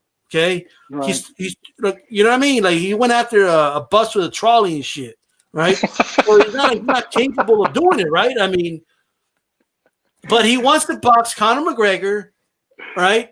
First of all, Conor. Here's the thing: this guy's got to realize, like, Conor doesn't need you to make money, bro. So it's not like he's in need of money. Like, if you keep playing these games, you're gonna run into this dude, okay, and they're gonna beat your ass. It's already UFC fighters saying, "Okay, I'll box you, but if I run into you, I'm gonna beat your ass." You know what I mean? But what do you make of that? Well, what do you make of these dudes like playing with fire here? Because it's one thing to talk trash to another YouTuber or another athlete like Nate Robinson, but it's another thing to start calling out fighters because he now thinks he's a fighter because he knocked out a basketball player. I'm going to make 2 predictions. One, I think Conor's already regretting fighting Poirier in January because had he not signed up for that fight already, I think he would have jumped at this fight right away because it's an easy fight for him, and that's why I think that fight's going to happen also in 2021 because this guy's waving around a $50 million check saying he has proof of funds and all this stuff. Conor's looking at that like, man, that's an easy 50 million. I could win that. And dude, that's a fight that you could easily see these people who worship celebrity buying. And I mean, who knows? They could do 1-2 million buys. These are not things that I'm interested in, obviously, as I talked about. But once again, if it's there, I don't blame these guys for going after it. But like you said, Conor in the Mayweather fight, although we would all agree at this point after watching it a couple of times, although I was disappointed with Mayweather at the time with the Conor McGregor fight, he carried him. But at the same time, Conor showed some boxing ability in there. He did show some boxing ability. He was an amateur boxer before he took to MMA, you know? Right. So you're talking about a guy with some boxing ability. So it's one thing to go in there against ranked amateurs and then fight a guy who has some actual fighting ability in combat sports, whether it be striking an octagon or fighting eight rounds of experience against one of the greatest fighters of all time under the big lights. So do you think he's going to be worried about you? All right. So that's a fight that's going to have a lot of hype. And I think it's a fight that obviously I think is going to happen. Look, man. I mean, I hear you, Calix, but if he runs into McGregor or one of his entourage, because did you see that video where he like pulled over and one of Conor's about that life, man. What is that? Conor's about that life. Like, I'm just saying, dude, like you're playing with fire, bro. He might just say, I just want to beat your ass. How about that? You know what I mean? You saw Diaz. We might see a viral video of Conor on top of Jake Paul, like beating the shit out of him. You know what I mean? Notice that Jake Paul isn't using that energy, directing that energy towards any of the Diaz brothers, right? He knows what's going to happen there. I think they all live in California, right? So it's easy to talk trash to a guy who's across the pond right now, who's going to be fighting on Fight Island next month or 2 months from now. But you're not going to be talking like that to a guy who is very about that life, the Diaz brothers, who have a lot of boxing ability. Nate Diaz says he's gonna beat him up on sight, bro. Yeah, and I think he thinks he's joking. Right. There is no joking when it comes to that. And notice he's not going to bring that energy to them because he knows what's going to happen inside and outside of the ring. All right. He would get beat up inside of the ring and outside of the ring. So that's not the energy he's going to bring towards the Diaz brothers. He knows who to do this to, and he knows that Conor's going to play along to get this fight made. So that's why he's doing this. But at the same time, Conor's not a tree you want to bark up either if you're this guy. But the Diaz brothers, he's not going to do this to at all. At all. No. You better come with an entourage, bro. That's what I'll say to you. You know what I mean? Yeah. And not just the MMA fighters. Look, you're rubbing a lot of boxers the wrong way. You know what I mean? Like coming out here acting like you're a real fighter, you know, saying you could easily win a world championship. Like, dude, like, you better calm down because you're going to run into somebody. Okay. I think right now, James Toney slaps him around right now. Okay. Oh, yeah. Oh. So my like, God, dude, you better stop talking like that. I'm just telling you, someone's not gonna give a fuck. You're Much talking like to fighters, bro. You're not talking to other like athletes and other celebrities. much like Charlie Zelenoff, Charlie Z. I'm sure us in the YouTube world, we all know who that guy is. You're gonna step in the wrong gym one day, and Charlie Z has stepped in several wrong gyms and still hasn't talked, still hasn't stopped talking. But what happened when he walked into Deontay Wilder's gym? It didn't go over well, right? So eventually, this guy is gonna walk in the wrong gym, and He got not knocked gonna go down. over well. And this is what Wilder told him, I'm a nice guy. I could have done this in the streets, Right. but I didn't hear. Right? Mhm. To that point, there's fighters that are not going to wait till you put on gloves and get in the ring.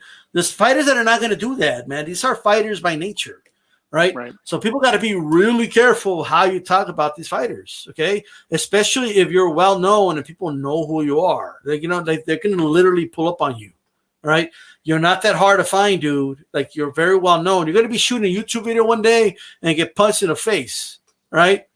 So I'm just saying, man, but that's interesting. But you think a belt will be on the line for that as well? You think they'll put like Yes, it will. Conor will win his WBC strap with that win? You know what I mean? That's right. I'm trying to set up my charger, by the way. That's why I'm with the camera. But yeah, I hear you, man. Dude, so I want to move on to this, Calix. I want to ask you. I want the New Orleans, perspective. What's going on with Regis Prograis? You know, what should be next for him? He's getting called out by some fighters, you know what I mean? So, all that good stuff, Broner did the weakest call out of all time. He said, I want Regis, but I want 10 million. You know what I mean? Like, okay. Although Regis said, pay him the 10 million, I want to beat his ass, he said. Right? But, what's next for him? Should he wait for the Taylor Ramirez winner? Or what do you think he should do right now? Move up to 147? I want the Taylor rematch, to be honest. It feels to me like he's stuck in between two paths where he can go, and I'm kind of reading conflicting reports about. First of all, I would love to see the Broner fight. I would love to see that, but Broner is pretty much pricing himself out of anything. At this point, I don't know if Broner will ever fight again. I would love to see him fight again because although his ceiling is much lower than people thought, still a fighter to watch. But as far as Prograis goes, I'd love to see the rematch. But he fought his last fight with the PBC, correct? Is that where he's at now? Well, I believe it's like a 1 or 2 fight deal that he signed. Yeah, he didn't sign like a long-term deal with them. So when he signed that deal, the first thing I thought in my head was he's moving to welterweight because you have a lot of PBC fighters at welterweight that he could pick at, obviously, and a lot of those guys would want to fight a guy coming up from 140 with somewhat of a name. The issue that I see with Prograis, and obviously I'm a fan because he's from here, but the issue that I see is he seems to have, much like Danny Garcia, when Danny Garcia had some really good wins at Amir Khan, Lucas Matisse, Lamont Peterson. He had some really good wins at 140, but then when he moved to 147, there was a clear ceiling there, a clear ceiling that he just cannot break through. He could not break through, and I think that ceiling was top 5. I never saw him as a top 5 welterweight. I think he was always right on the outside of that, 6, 7, 8. I wasn't as high on him as other people were, but I see the same thing with Prograis. I don't see him matching up well with these other top welterweights because his size and his ability to walk guys down at 140, I don't think is going to play out as well at 147, obviously against bigger opposition. And I think naturally better fighters at 147. He hasn't faced anybody at 140 that he's going to be facing at the top of 147, which I think is why his handlers may be telling him stick around at 140 for a while and see if you can become the guy at 140. But another fight I wanted to see for a while was him against Mikey Garcia, but I don't know if we'll ever see that either. Oh, that's a good fight. Right. So he has options. I mean, he's 5'8" allegedly. I mean, sometimes I don't believe this fighter. Like they say Canelo's 5'9", but he's not. But You know, I just don't think it's time to move to 147 because that's Sharkland right now. You know, if anything, I mean, he should probably wait till Spence moves up to 154.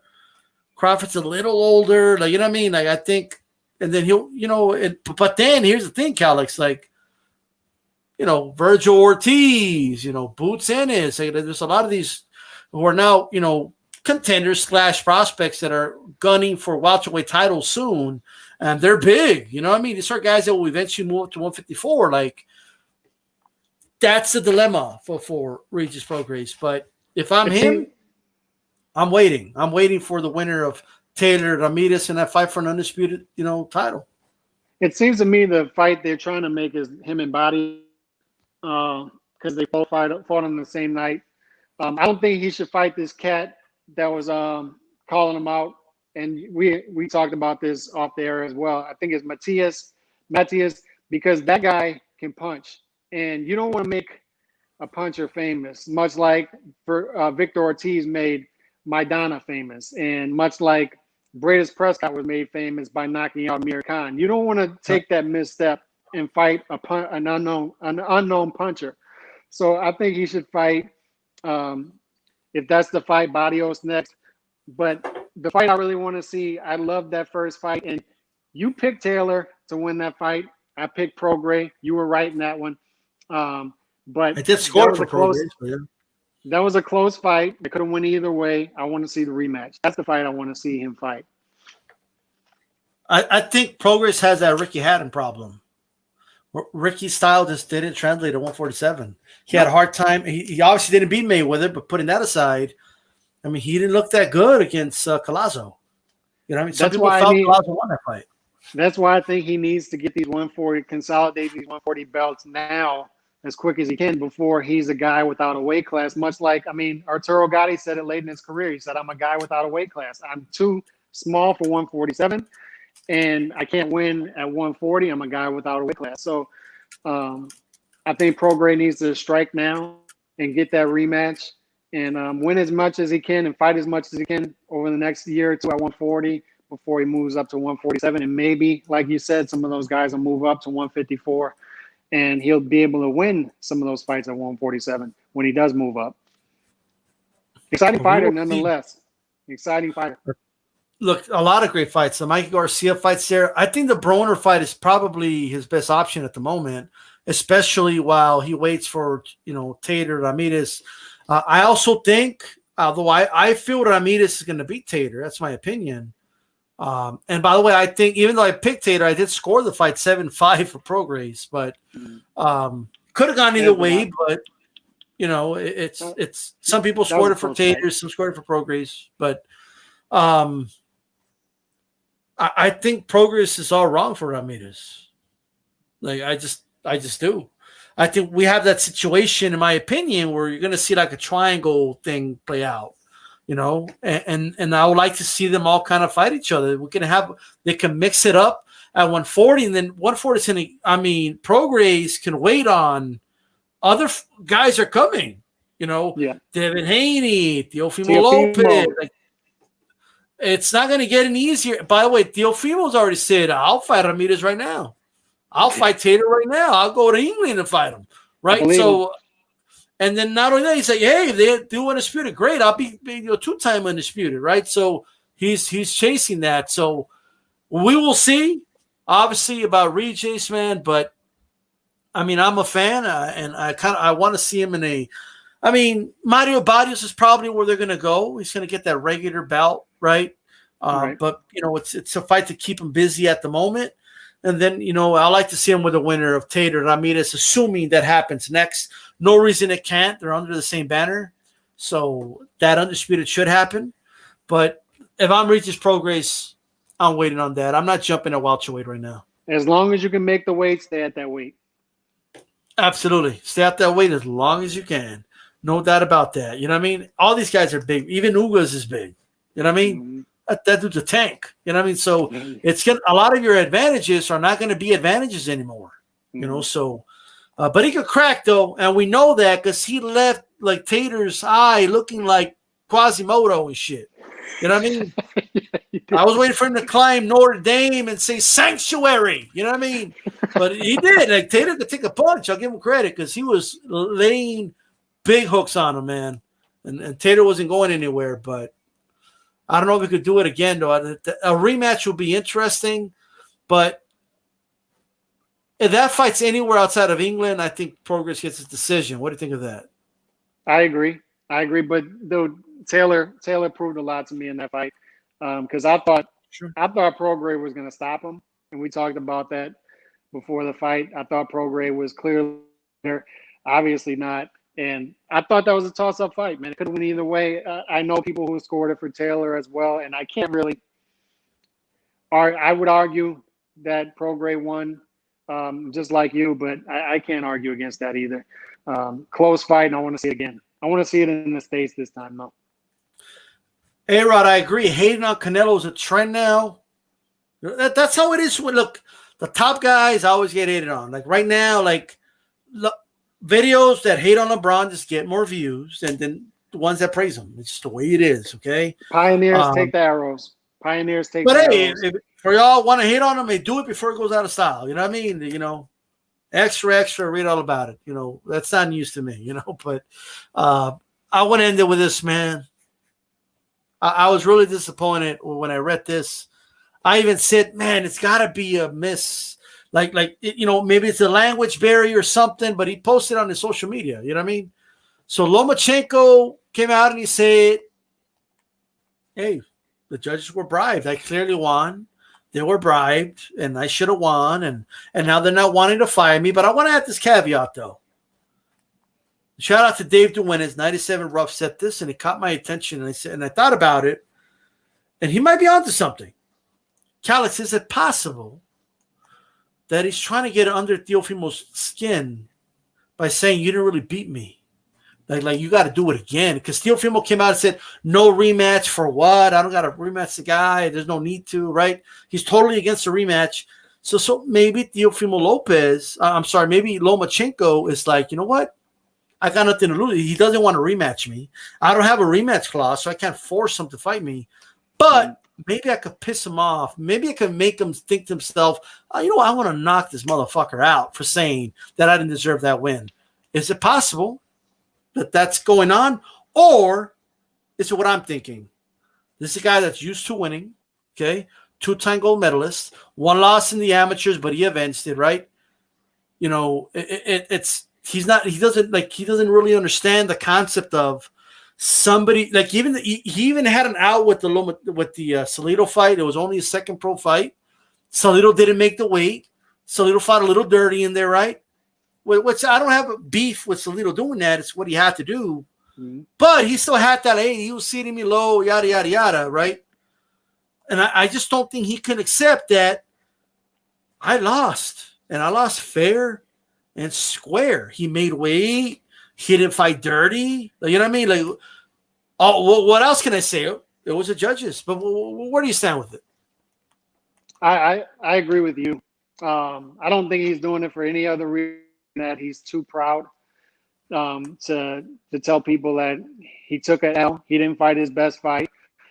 He made some tactical errors in there, some really big tactical errors, and he lost. And it's the same issue we've seen with Deontay Wilder this year. It's everybody else is going to be thrown under the bus.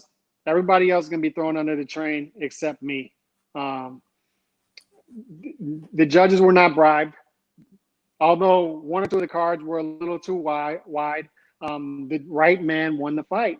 The right man won the fight. So I don't understand how he could watch this fight and say that he won the fight because he clearly didn't. But I'm disappointed in that. But we saw that coming because right after the fight, he was making excuses. I think he said his shoulder was giving him some issues or something. Didn't even have shoulder surgery. I don't know. But I'm disappointed in it. I'd rather him say, look, I didn't fight the right fight. That wasn't the best Lomachenko. I gave him his shot. Now it's time for him to give me my rematch. I'd rather him say that. Come about it that way. But I don't like this. The same thing I've been saying with Deontay. Why do you continue to throw your trainer under the bus? It's one thing to look. I almost understand when you make claims of Tyson Fury. Look, that's Tyson Fury. That's your opponent. These claims are outrageous with the gloves. We all know all guys that are on these gloves before they actually touch the fighter's hands. All right. So if your trainer's in there, they should sniff that out. But to continue to throw your own team under the bus, a guy who's been with you for so long and has brought you up, I don't understand that. To go as far as saying that guy is sneaking stuff in your liquid and poisoning you during the fight, I just don't get it. Attacking the character of somebody who has helped you throughout your career. And for Lomachenko, although not as outrageous as that, I don't like this. I don't like it. Take the L and say, look, I want the rematch. And a person like me, I've said I want to see the rematch, and I'm in the minority there. Admittedly, I want to see the rematch because I want to see the Lomachenko that came out from round 7 to 11 come out in round 1 through 4, and let's see what happens then. All right. And I'm pretty sure both you and I know what would happen then is round 12, and you talked about this off the air. Round 12 would happen in round 6 or round 7, and Teofimo would likely get him out of there from what we saw in the first fight. But I want to see it. And I think the second fight will be extremely exciting because the Lomachenko that came out in rounds 1 through 7 will not show up in the second fight because, as this is showing us, he's too proud to show up like that again. I think he would go out on his sword in the second fight. A lot of times your advantages are disadvantages too. Your best blessing could be your best curse. He's an egomaniac, obviously. He's a guy who's full of himself, and that helps. That helps him in a lot of ways. It's good to be cocky in a lot of ways and confident in your ability, but it could get the worst of you too in a time like this when you do take a loss and you lose to a better fighter on that night and you don't know how to react to it. And obviously he doesn't know how to react to it. I agree with you, and I think that's what it is. It's an ego thing, okay? And I think he just can't let it go. He can't quite decipher why I lost that fight.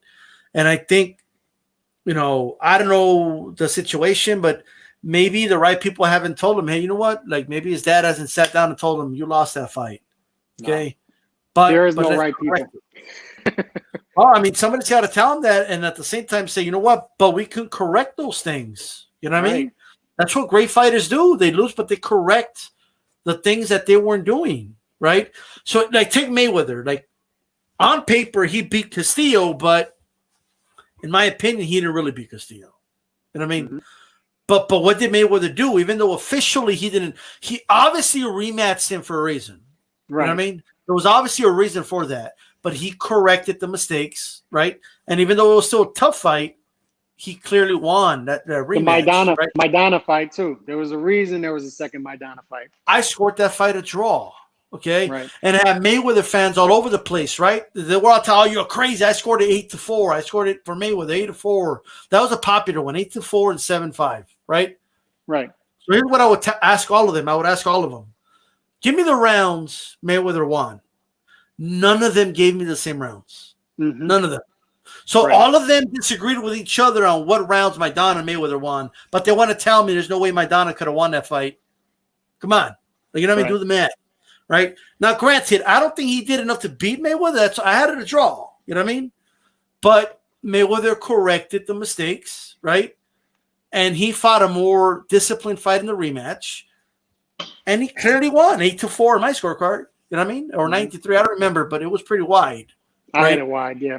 So Lomachenko, it's not too late. Like, obviously, if you want to show, hey, I'm a special fighter, special fighters come back. Okay? That's what they do, right? Mm-hmm. Roberto Duran was knocked the hell out by Hearns. Then he came back and beat the guy that beat Hearns and Iran Barkley. Okay? So special fighters get shit done. Do you think, Calix, that Loma can still prove he's a special fighter? Yes, and that's why I keep saying I'm not writing him off yet as possibly a special fighter. And I remember having that conversation with you before the fight and telling you and G Funky, we're about to find out if he's a special fighter, because special fighters can't use excuses that, 135 just wasn't my weight, right? Or this and that. And now we're seeing the excuses. So that makes me really back off of the special fighter. But I still leave that window open that I still think he beats anybody at 126. I still think he's a special fighter at 126 and 130. All right. Even Tank Davis, I think he beats Tank Davis. I think he beats, at this point, Shakur Stevenson. So he's a different beast at 126 and 130 than he is at 135. Obviously, we saw that he has a ceiling at 135. Or did he just face a guy who is a future Hall of Famer and a special fighter in his own right? We're going to find out with Teofimo throughout his career. He definitely has the look, right? So, but special fighters win those fights, and I'm leaving the door open that he can get it back together, string along some wins, and then win that big fight, because he has to win that big fight to be considered a special fighter. Or does he? I mean, how many special wins does De La Hoya have? And we consider him a special fighter, correct? But he lost a lot of big fights. De La Hoya lost a ton of big fights, right? But he won some. He won a couple of big fights too. I mean, he won the Chavez fights, although Chavez was up there in age. He won the Chavez was up there in age, but I mean that Ike Cortez fight. He should have won. He arguably won both Mosley fights. They were both close. I gave Mosley the first one. He won the rematch, right? He arguably won the Trinidad fight. I mean, that's a sore subject. His record, when you look at his record, it's pretty much accurate. It's just that, like, he should have won the Mosley second fight, but he should have lost a certain fight, though. You know what I mean? Like, you know, you could kind of, you know, do a switcheroo, like you know what I mean? But at the end of the day, I mean, he was a special fighter. De La Hoya was a special fighter. Still, super talented, special fighter. One of the greats of our generation. And he had longevity, though. Like, he was around for a while. And that's what we're going to find out with Lomachenko. We're going to find out, where is he going to be in 2025? Is he still going to be fighting? Right. What's he going to look like? How many losses will he have at that time? We got to see the full picture. I'm not ready to write guys off over one loss. I'm just not. He's 15 fights into his career, and he's still relatively young. I mean, he's I would say he's on not the middle of his prime, but a little past that. Still in his prime, though. So let's give him some time. But I don't like what I'm hearing right now, to be honest. Right. As far as him making excuses, I don't like that. Yes. Look, I mean, I think he did a lot of I think De La Hoya, obviously, what made him, it wasn't just the resume and who he fought or who he lost to. He was the sport for a while. You know what I mean? And, I mean, he was, you know, and even when heavyweights were still around, by the way, like bigger names than today, like, you know, and he was still like, he would 1.4 million with Trinidad, which at the time was like amazing. You know? Unheard of, yeah, like especially for a welterweight fight. I mean, that was unheard of. And the fact is, like back then, you couldn't like order the pay-per-view fight on your phone. Like, you know what I mean? You have to have a specific cable box and go pick up that little thing, whatever the hell they gave you. And 25. Like, you know what I mean? It was 25 work. people would be in your house. It was an event. You know, 25 to 30 people would be in the house. Streets were empty when you were going back home. All that stuff. But that was a golden era for our generation. Right there, right? Because you had the heavyweights, and then you had Oscar, and then you had Prince Nassim Hamed in the lower weight classes.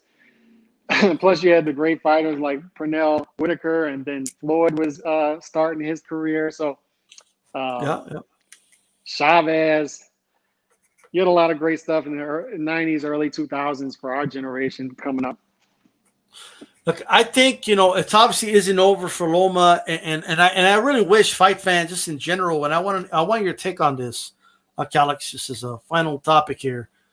You know, today, especially like every generation, you know, kind of tries to mimic the previous generation on something, right? Mm-hmm. So when Muhammad Ali, you know, the way he was boxing, well, a lot of heavyweights were boxing that way. You know what I mean?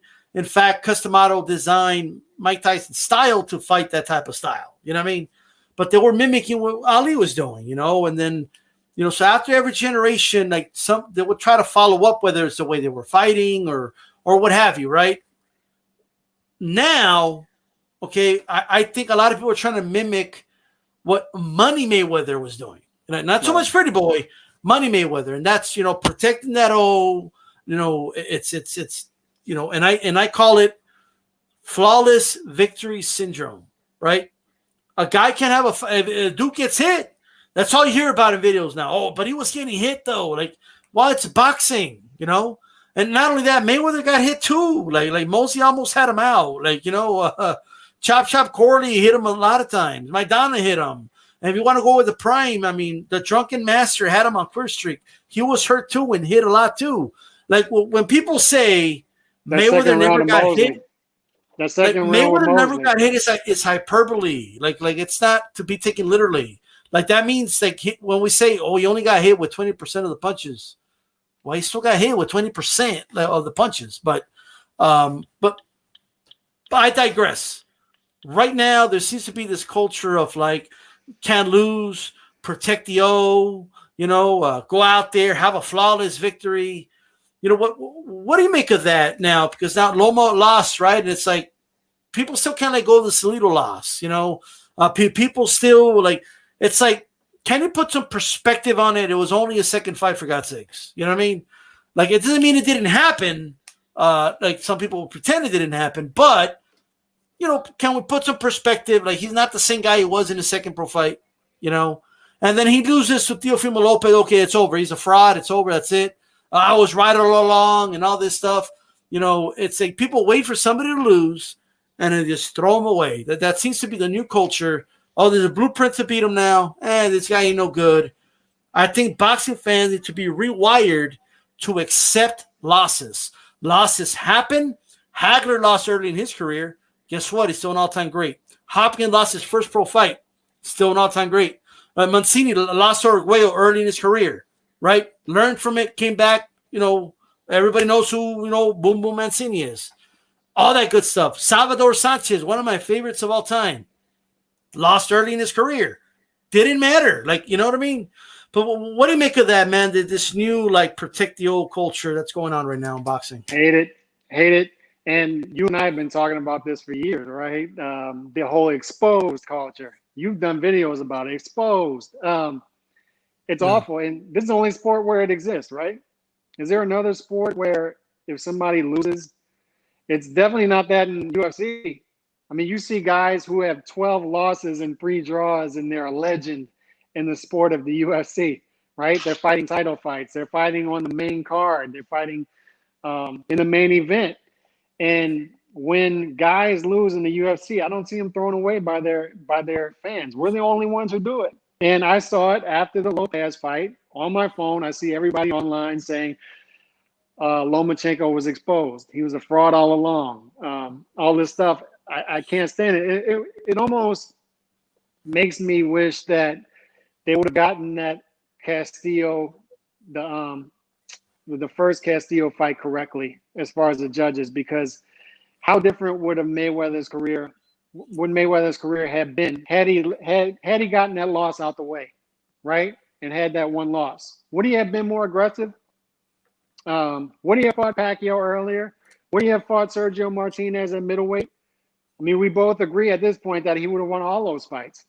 All right. Would he have taken the Margarito fight for $8 million and done to him what Shane Mosley did to him? Right? How would we be viewing his career now? If he would have done all that, accomplished all that, I would have seen a one-loss Mayweather as a much greater, much more legendary fighter than I do the old Mayweather, who, let's be honest, avoided a lot of the top fighters in his weight class. I'm going to catch flack for this again. I know it. And look, I think Mayweather is ultra talented, arguably the greatest fighter I've ever seen as far as talent goes.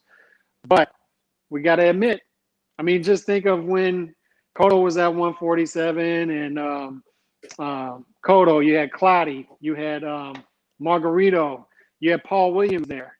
When you had that killer's row of guys at 147 and he fought Ricky Hatton instead. And I can't blame him as far as the money goes. He took the easier fight against a more known guy. I can't blame him.